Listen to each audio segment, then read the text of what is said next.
Welcome back to the channel, and as always, if you're copy trading, you're an absolute moron and you deserve to lose all your money. And with that out of the way, we're going to speak today about a well-known stock, Electronic Arts. It's an entertainment and software company that produces sports, video game franchises, amongst other type of IP. Why am I looking at this stock? Well, first of all, if you see, there's been a pretty long term trend going upwards, which has been recently broken. So that line that I've drawn here signals that this trend has just started to crack, even though the stock has returned to previous levels. But of course, that is not the reason why we are looking at this. This just provides us with a bit of an indication in terms of where could things stand in a few months' time. Because the reality is that when we look at this company, it is a company that, on a fundamental basis, has not been performing too well. So, first of all, they have expectations for shrinking revenue and earnings growth this year. But at the same time, they're currently selling at sector multiple valuation. So in terms of the fundamentals, I see a bit of a disconnect between what the company is actually doing and the current price that investors are selling it at. And I do think that this initial reaction here, which we'll discuss in a little bit later why it was caused, is providing an opportunity for many investors to get out near the price that they are comfortable with. Okay, so I expect for the price to come back to previous levels that were tested back in February. And why is that? Well, let's have a closer look here at what they do. So they develop, market, and publish games, content, and services for game consoles, PCs, and mobile phones. But more importantly, they have a catalog of games such as EA Sports FC, which is what used to be the FIFA video games. This is a central tenet of the thesis, which we will discuss a little bit later. They also have Battlefield, Apex Legends, The Sims, Madden, Need for Speed, and F1. Now, the company has been struggling with this portfolio of franchises for a while. Many of them have become stale. So, for example, video games like Apex Legends have experienced a decrease in terms of the revenue that they're generating. The Sims, which were announced back in 2024, I think sometime around this time in May, as you see the spike here and subsequent uptrend. It was announced back then that the Sims 5 release was going to be introduced, but actually that did not come to fruition. So it it was announced back in September, so a few months after that, that actually EA will no longer be releasing The Sims 5. So there's no absolute indication about what could be causing this. Could be some kind of announcement from management to bolster the stock, but it could signal as well some capacity constraints from the company to actually develop new IP. But it certainly signals potential trouble down the line.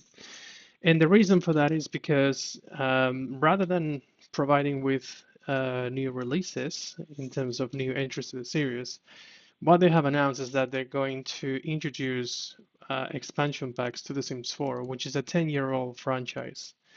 And at the same time, when you look at what's been happening in the sector, right, there are new market entrants. So, for example, this company called Krafton from Korea, they have introduced a new video game that it has a very similar gameplay experience to The Sims, but actually takes it to a whole new level.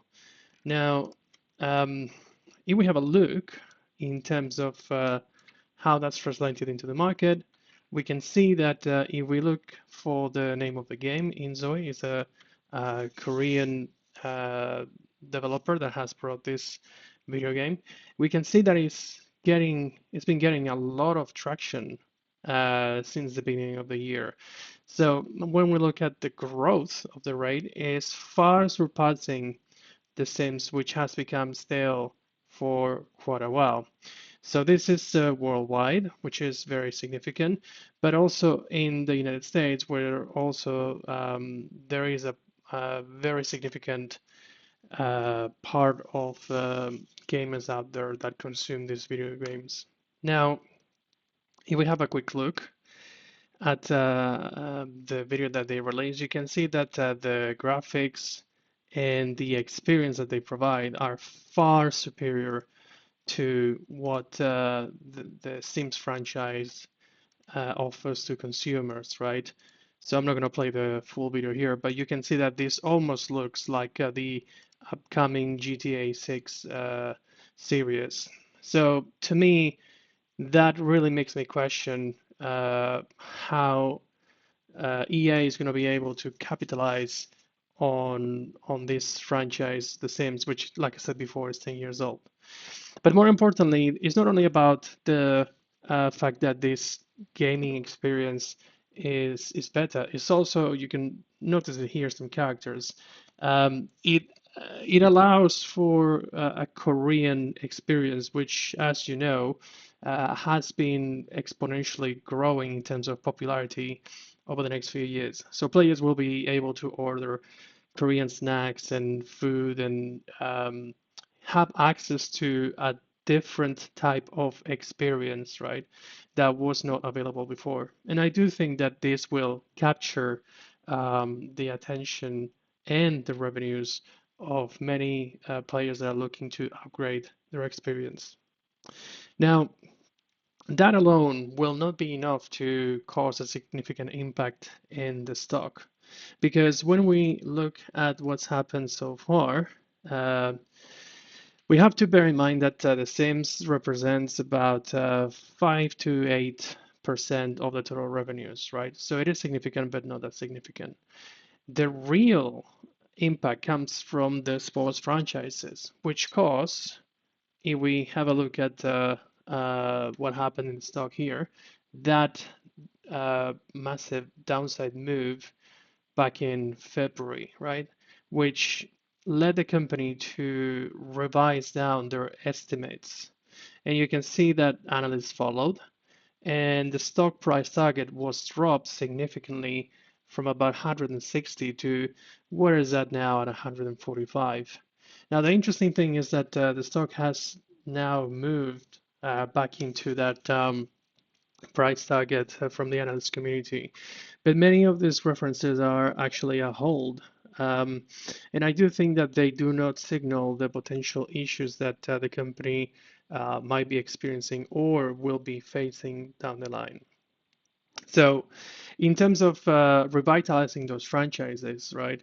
I mentioned The Sims, but there are others. They are trying to pull many different levers to bring them back to life and revitalize those brands. So, for example, if we have a look at this upward movement here, this was led by a recent announcement from the company that a new installment of the Battlefield franchise is going to be released sometime in the 2016 year. Okay, so as you can see, the stock moved up quite a bit. However, there's really not any tangible, real announcement in terms of what is it going to be and when is it going to be delivered. And that's, I think, a serious risk to consider because the company has proven in the past that they are experiencing some constraints in terms of having the ability to bring these titles to market. So in the next earnings report, which is coming on the 6th of May, it is likely that there's absence in terms of this title that pushed the stock price so much. So I think that could create some bearish sentiment from the investment community. Now, like I mentioned before, the bulk of the revenues, which is about 55 to 60%, is the sports franchises. Okay. And if we have a look as well, during the last earnings report, part of the reason why the stock plunged so much was because the demand for the FIFA video games, now called EA Sports, seems to be declining. So EA Sports we used to have a partnership with FIFA, but for a couple of years now has been leading that football video game under its own brand. The reason for that is because they couldn't come to terms with the commercials of the partnership. So after many, many years, they discontinued that. And it's starting to reflect that the demand for this franchise is eroding. So in the results, they revised down their expectations in terms of net bookings, and that's why it pushed the stock price down so much. So for example, here,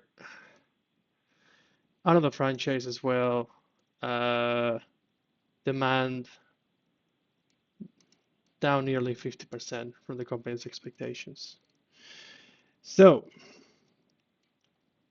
in the next earnings report, aside obviously from the uh, results of the quarter, I think we will be hearing some information about the pre-order numbers for the financial year 2026, because the next quarter announcement is going to be Q4 for the 2025 fiscal year.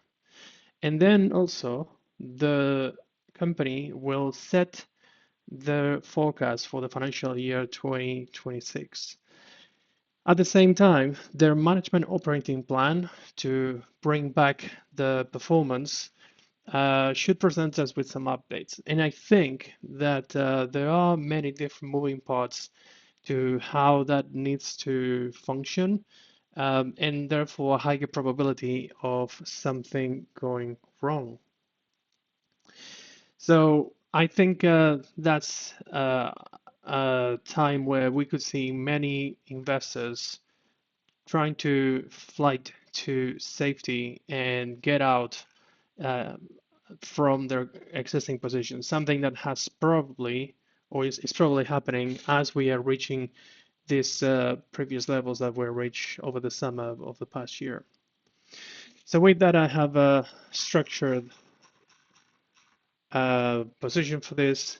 So I'm going to buy two contracts at 140 strike on the 20th of June and sell one contract of 135 strike in May. So that provides me with 130% return, assuming I get to 135 before then, but it can lead to a lot more if things play out. They stay sideways for a little while and then they keep dropping to my price target a little bit further down of around 120. Hope you enjoyed the video. See you soon.